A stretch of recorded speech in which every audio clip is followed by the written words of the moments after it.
Some NFL trade buzz is starting to circulate over the past 24 hours, and we're going to talk about it here on Verts. My name is Harrison Graham. Appreciate everybody for tuning in. Now, Verts is a part of the Chat Sports Network here on YouTube. Most of the channels we do are like team-specific ones. I host one of them, our Chicago Bears channel. Well, we have a Tennessee Titans channel, and I was just surfing around seeing what the subtotals are for a lot of our channels, and I was like, you know what? I'm sick and tired of Verts being behind Titans today. I mean, it's just nothing against the Titans. We talk about the Titans. I like Cam Ward. I'm excited to see what that team does. But I want to take that channel down. So if you want to help me and this channel surpass our Titans channel, hit that subscribe button and let's make it happen. Okay, Kyle Pitts, who's had a very interesting career up to this point. Report coming in the last hour or so that Atlanta is getting calls on Pitts and that they would like to get a day 2 draft pick for him. Jordan Schultz saying multiple teams have reached out to the Falcons about the availability of Kyle Pitts. Nothing is imminent, and Atlanta would prefer to keep him. But I'm told it would take at least a day 2 pick to even spark serious talks. This feels like a classic leak to me where Atlanta uses a reporter and says, yeah, we're generating a lot of interest. We want to keep him, though, but yeah, day 2 pick, we might consider trading him. And the reason I believe that is because it's been a pretty rocky road. He lit the league by fire his rookie year in 2021 when he had over 1,000 yards. I loved him coming out of Florida. I was like, this guy is going to kind of like change the position, if you will. Like, I thought he could be a Travis Kelce type as a receiver and maybe even a little more dynamic. We kind of all knew he wasn't going to block much. I thought he could develop that, and it hasn't really happened. His second year, he fell off a cliff. Statistically, the last couple of years, he's actually been solid. Like, I mean, if you told me, hey, he's going to give you 50 catches to 600 yards, like, that's a good, productive tight end, but he's a one-trick pony. He does not block at all. His best year was his rookie year, which was 4 years ago. I don't think he's worth a day 2 pick, if I'm being completely honest. There seems to be attitude issues there. I don't know what it is. I can't figure it out. He's got drop issues at times. It's just one of those things where I thought by year 2, year 3, kind of how we feel about Brock Bowers now. I was like, this guy could be the best tight end in the league, even if he has limitations as a blocker. And we've seen kind of the infusion of the tight end position, right? The evolution of it, the mismatches. And he is a mismatch guy as a receiver, but he has not turned into that dynamic, unstoppable weapon. He's just like solid receiving tight end who doesn't really do anything else. I feel pretty comfortable and confident in saying I think Atlanta just wants off of him. I think they are looking ahead and they're saying, we are not going to extend this player and keep him long term. He's got his 5th-year option that they exercised last year at $10.8 million, which isn't crazy, but they don't have a lot of cap space. I think they would like to trade that contract and free up some money to have more flexibility to make another move or, just to move on in general. And, they're asking for a day 2 pick. I think they'd settle for a 4. Now, they could play the comp pick formula game, and maybe they get a 3 next year in free agency, but that's no guarantee.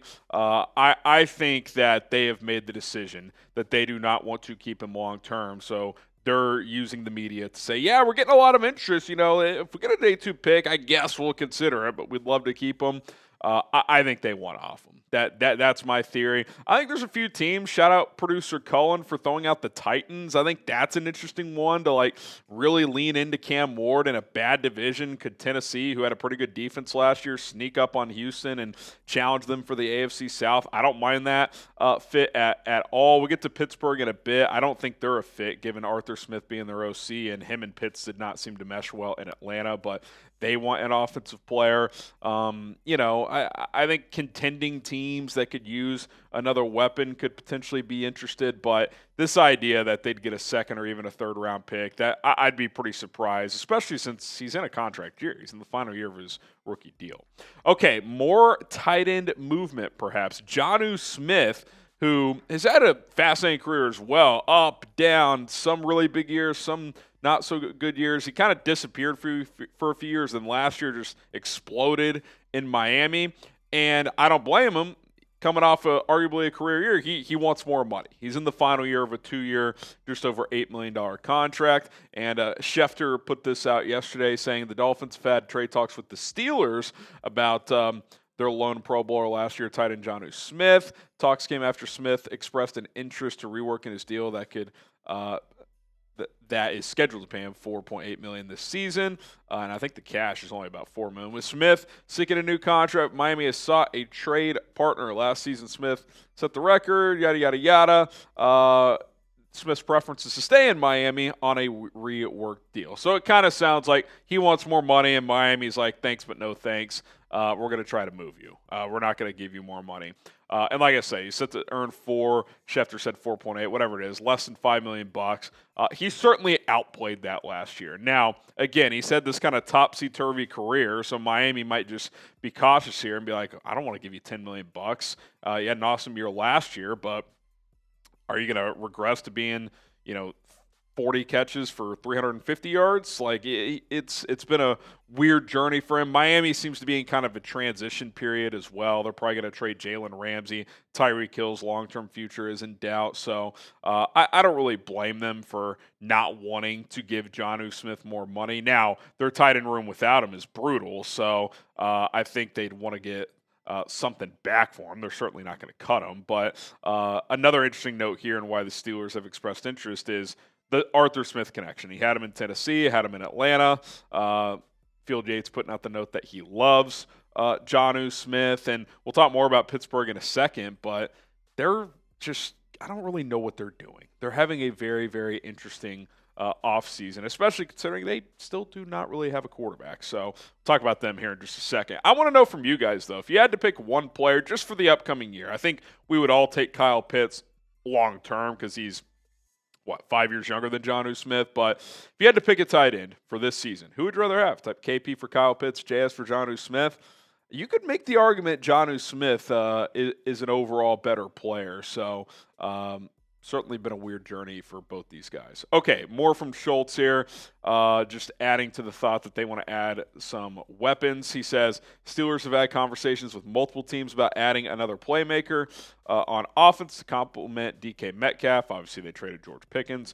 Pittsburgh is believed to be motivated to get a deal done at some point, though there's still plenty of time before the season. I think they have 12 draft picks as of now for next year, so they have some extra ammunition to play with.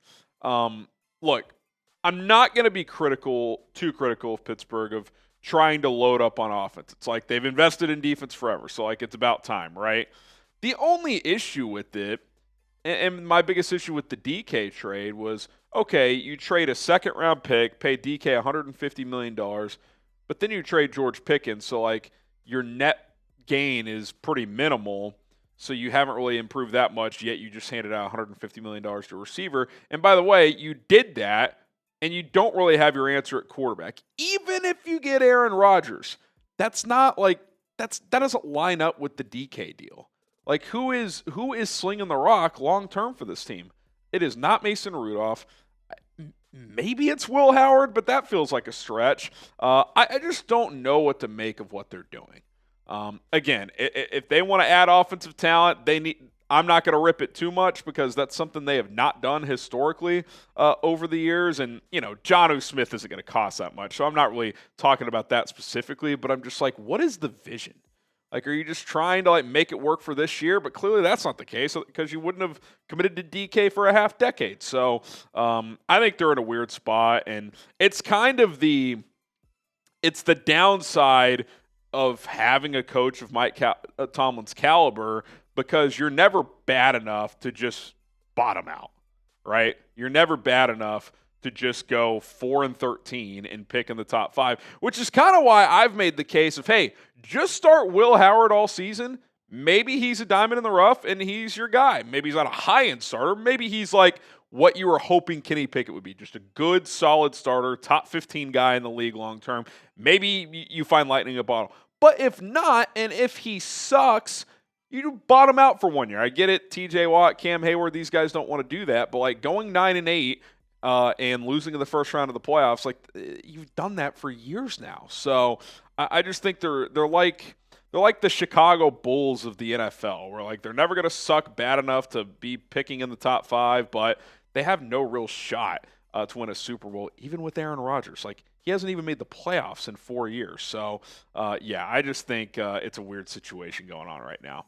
All right, that's going to do it for today's episode of Four Verts. We got more to come over the weekend, so be sure to subscribe. Let's take down our Titans channel in total subscribers here on this show. I would greatly appreciate it. See you guys next time.